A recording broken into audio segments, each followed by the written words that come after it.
let's get back to it, shall we? Second reaction for the night. Brandon Herrera. Dying. Brandon Herrera. The Beretta AR-70, Big Boss's assault rifle.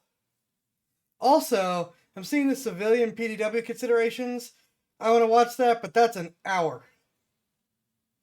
So, gonna save that for later and just watch the Brandon Herrera one for now.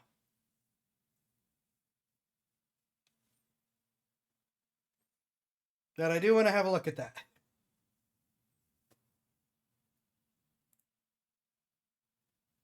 Very interesting time period for weapon development. Hell, the Cold War was a very interesting time period for weapon development. Hell, it was an interesting time period. All the major superpowers in the world were constantly thinking that they were going to go to war, whether conventional or nuclear, at any moment. And then 20 years later, Gorbachev is doing Pizza Hut commercials. Look, history's whack, all right? It's also one of my favorite eras of firearm evolution. Everyone was fascinated with the idea of an assault rifle, but nobody really had a consensus on what that looked like yet. So a lot of people ended up developing a lot of things. One of those is what we're talking about today, the Beretta AR-70. The Cold War has pretty much been over for a long time now. So I'm assuming if you're in my audience, you recognize this gun from somewhere else. Let me give you a hint. Oh yeah, I mean, how could we not?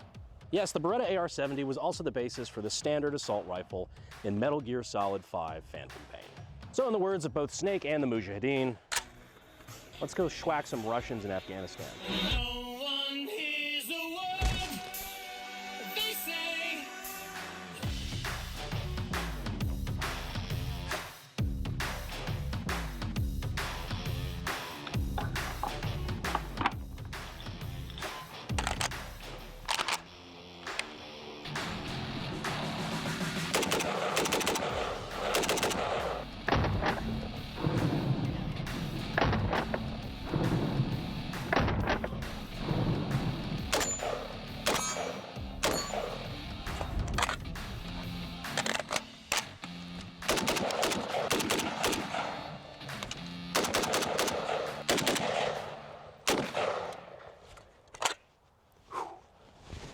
I'm no hero. Never was, never will be. I'm just an internet dipshit with a Beretta AR-70. Ladies and gentlemen, the Beretta AR-70. What is it and why is it so fucking cool? Well, we're gonna get into that. First off, the Beretta AR-70 started development roughly in the 60s and was introduced into military service in 1972. Made by, of course, as you could put together, Beretta. Yes, the same company that makes the M9 handgun. They're also like the oldest firearm manufacturer in Europe that's still operational. I think they've been making guns for like 500 fucking years. Kind of crazy the Italians took both noodles and gun making from the Asians. And as with both cases, the Italians realized the secret was the sauce. And dear God, did they pour some sauce on this sucker. It's a 5.56 or 2.23 combat rifle developed in one of my favorite eras of Cold War weapon design. Basically, most of NATO realized at the same time that the AK kind of fucks, but they had to make it their own. I mean, they weren't gonna fight the commies with a clone of the commie gun. Unless you're Israel, in which case, that's pretty much exactly what they did. We'll have to do a Galil video one day. I've got like 5 of them, and we've never done a video on them, so let me know if that's something you want to see. He has said he would several times. So of course, after the release and wide-scale popularity of platforms like the M16, which featured more of a gas impingement, direct piston system, a big departure away from like the long stroke, short stroke gas systems, a lot of people weren't quite ready to give up on long stroke yet. One of those being, actually, Stoner himself. You saw a lot of weapons that utilized like the AR-18 platform, which is of course piston-driven. One of them being this little bad boy. Did a video on this one before, it's the AR-180. You might recognize it as the gun from the original Terminator, or other far more troubling things. Also, you might notice, which you did talk They're about making in a threats prior again, video, by the way. this has the occluded eye optic. So it's a little piece of fiber optic right there in the front. There's not actually a real dot. All it does is you're basically just confusing your eyes. And if you keep both eyes open, I'm seeing, because of the way that my vision joins, it's just dark. It's black in here, and there's one little red glowing dot in the middle. But because if I keep both eyes open, the way that your vision merges, I'm actually seeing a dot wherever I'm aiming, even though it's technically invisible. Now, this video and this Those badass are pretty AR-70 cool. would not have been made possible if it weren't for... Oh shit, yeah, that's right. Nick and Hannah live in Iowa. Delete Me. Delete Me is an online service that scrubs your personal data off of the internet. Long story short, you probably use the internet for a lot of services that you think are free. And to you, they are. Because as the saying goes, if you're not paying for the product, you are the product. Tons of apps and services online are selling your personal data all over the internet. Delete Me can help you with that. You see, data brokers online can legally collect and sell all sorts of information about you. Name, address, phone numbers, all sorts of stuff. This can lead to serious exposure from identity theft to phishing scams to straight up doxing. But Delete Me has been the industry leader for personally identifiable information removal for over 15 years. I personally started using it after my buddy Nick recommended it, and I get it.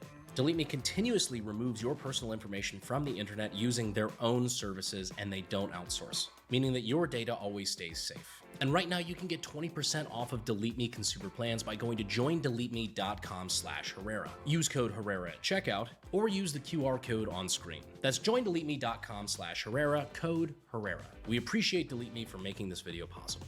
We'd also like to take a minute to thank our friends over at the Sonoran Desert Institute. If you've ever wanted to get your start in gunsmithing and weapons technology and have no idea where to start, you might want to check them out using the links down in the description and in the pinned comment. We appreciate them for making this video possible. Back to the video. One of the goals of this era of Cold War weapon development is try to get the modern ergonomics, you know, the thumb switch selectors, the last round bolt hold open with the bolt release, you know, all the modern controls that we're familiar with now because of the AR-15 platform, including, of course, utilizing the 5.56 cartridge, but mixing those with some of the things that made the AK so reliable, such as the rotating bolt gas-operated long-stroke piston system. The Beretta AR-70, though, was Beretta's offering in that cool 70s period where everybody was trying to find a piston-driven combat rifle that all kind of looked relatively close. One of the things that actually looked close to is the SIG 550 series of rifles. Yeah. And we're going to get into exactly why that is. ADB break. So next up for the Beretta AR-70, we have our patented Echelon penetration test. This one is actually my flavor, the one that I helped develop, called Atomic Cola. There's another cola in the nerd universe that's kind of like Atomic Cola. Unrelated, has anybody seen the new season of Fallout yet? Not to get off topic, but I just saw the first episode and it's fine. I mean, it's fun. You got big iron and stuff like that, but did anybody play the game? Because I feel like they're doing Mr. House dirty. House is... I will remind people that Bethesda, New Vegas is not made by Bethesda. It was made by Obsidian under contract from Bethesda. Bethesda then screwed Obsidian out of their bonus, imposed restrictions on their release, and now that the game became the most successful Fallout game, has generally tried to pretend like the game didn't exist. And has, I mean, there were leaked documents that flat out said, we are going to show people that New Vegas isn't as good as people think it is. And the new season is basically, how can we crap on Obsidian's work? That's not a conspiracy theory. They were caught talking about that.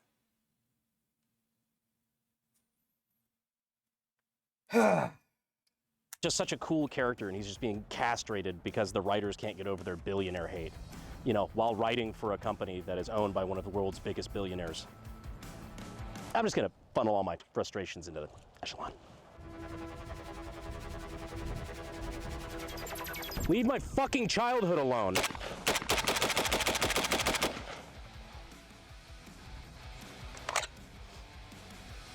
I do kind of feel better.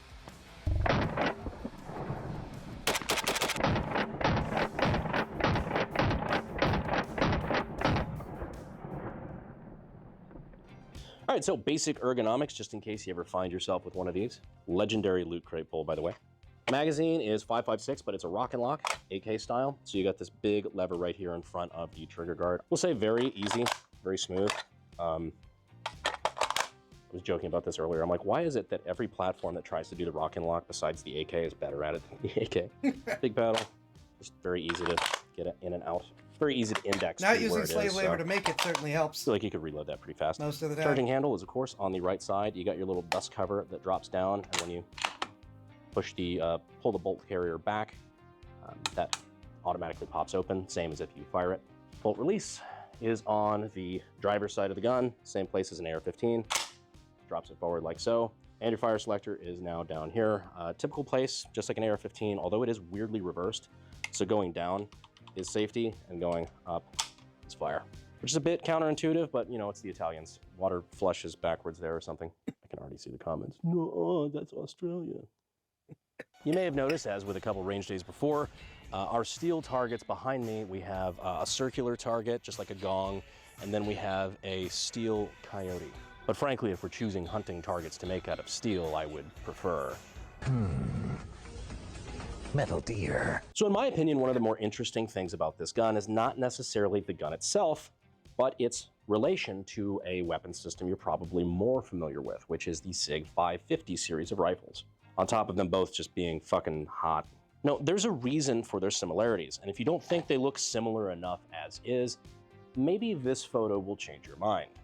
That is what was originally being developed at the same time as the Beretta AR-70, called the SIG 530. Now, why the fuck do these guns look so similar? Well, turns out there's a reason for it. SIG and Beretta were actually doing an Avengers-level team-up. They were working together on co-developing the SIG 530. Now, for reasons that are unknown to me, at some point they had a bad breakup. Each one of them went their separate ways with the project. But like most bad breakups, there's still little pieces of one inside of the other. That's a bad analogy. Yeah, What I mean to say is, it's very easy to see the lineage between the two rifles. I mean, for fuck's sake. Bring up that picture again. But it does make a lot of sense because there are so many features on this gun that I just recognize immediately from the SIG family of rifles. Again, shooting guns is really cool, but my nerdy passion is figuring out the etymology of them. Where did they come from? Where did they go? This one came to me, and I'm keeping it because it's cool. Also because Eli got me into Metal Gear, and I had to buy one as soon as I was playing through Metal Gear Solid 5. All right, so since I already brought it out, might as well compare apples to apples. Let's check out what the SIG's got to offer. First of all, the safety actually goes in the proper direction, the one that makes sense. A pretty decently long barrel on this thing, so I'm curious how the recoil impulse is. It's been a long time since I've shot one of these. I just picked this up pretty recently. This is the PE90, for those who are, you know, big SIG guys. Not that SIG.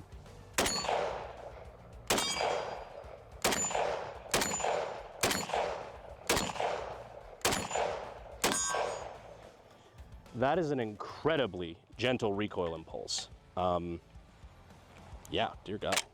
Which, to be fair, this is after SIG had quite some time to refine the product. But yeah, no, I understand the hype. These are really, really cool. Plus the deployable bipod there. It's just, it's neat. It's little things. You know, rules of Zombieland and all. Damn, now I want to shoot this more. So put a couple rounds through it, see what you think. I'd love to. If it weren't for the fact that I'd be giving SIG money, one. Damn, now I want to shoot this more. So put a couple rounds through it, see what you think. I'd love to. I now fully understand why people make the comparison all the time that this is the Rolex of, you know, AKs or you know, stuff like that. It shares a lot of similarities with the AK, especially on the inside. Yeah. But you know, with it being Swiss made and with it being, you know, high quality craftsmanship, I'm excited, man. This looks like, when you brought it over, it looks very solid, and just, I'm ready to run it. Looks flat as hell. Need to charge it. Thank you.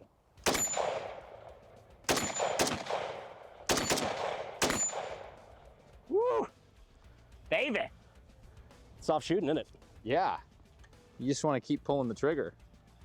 It's, I mean, I don't know, man. I'm not a gun builder, but from a layman's perspective, it's nice. It's very nice. Yeah. I don't know if these are just a character feature or... Now, I know some people that take this out pretty damn far just with irons. Big shout out to Henry with 9 Hole Reviews.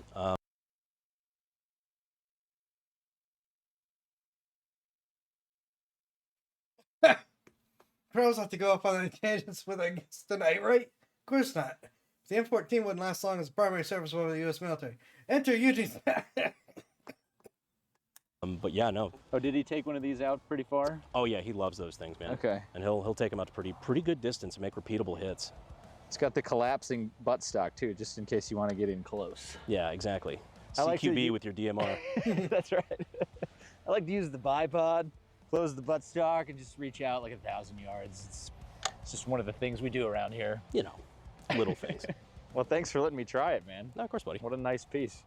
For disassembly, we have a pretty much a typical AR push pin style thing here. So you just push this through the side. You could use like the front end of a projectile. I'm just using whatever shit I have lying around. Push that through, and the weapon shotguns open. And you can see the first thing that's very different about this weapon than other things like the AR-15 or the AK is that the bolt carrier does not have the spring behind it. The spring assembly is actually around the piston, which is a huge departure. It also means it can be self-contained. This is why similar weapon systems like the SIG 550 series can have the folding stocks without having to worry about where the bolt or the spring or any of that goes. So now to further take it down, we have to remove the charging handle by pulling this back, and then the charging handle just pops out. And now our bolt carrier can flop out the back of the gun. Now this doesn't look very AK, you might say, but we have our traditional shark fin ejector cut, just like an AK, our extractor that pivots just like that. We have our 2-lug bolt, and to remove it, you realize that is an AK cam lug and an AK cam groove for sure. This next part, we are actually going to take apart the gas system up front. So push this down here. This is like a detent that stops this from screwing out. There we go. I definitely prefer Just gonna those to thread the that off systems the where it front. just screw tight. Too many things that That are is screw what tight and then retains it doesn't our gas block. align correctly, but if you leave, Now you can see leave it the aligned gas right, port, the front of the it's gas piston loose. already starting to look a little bit more AK. Rotate this out. is looking at most AR-15 muzzle Take this to devices. where it's free. Yep, there we go. Yes, that's with And the the whole crush thing washer. just plops out. So when you add this back together, you see this pairs into the bolt carrier like so, and just simulating putting the charging handle back in. Now you start to realize the lineage a little bit better. This is where you figure out, yeah, this is pretty much the same picture, with some departures. One of the biggest departures, of course, being the fact that the spring is around the front of the piston. Whereas in the AK, the spring just kind of fits in the back there and attaches to the back of the receiver. So if you're used to this, like I am, this is pretty funky, but you can definitely tell whose homework they copied. And I'm not saying that in a bad way. Pretty much everything through firearms design, you just start to learn that everything is taking parts and pieces and components from everybody else. It's much less plagiarism and much more just, you know, taking a paternity test. Ladies and gentlemen, the Beretta AR-70.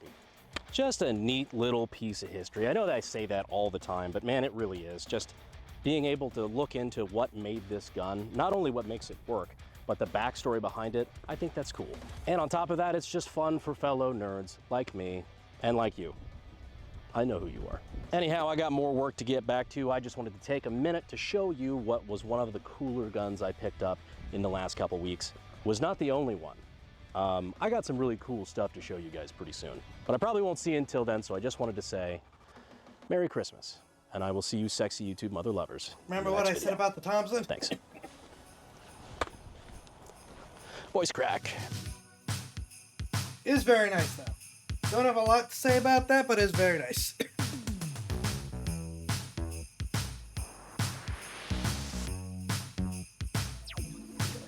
Clouds are back. The clouds are back. So this is a 5.56 combat rifle. I was just talking about how good that was. It was my fault. All right, I'm gonna save the PDW thing for another time.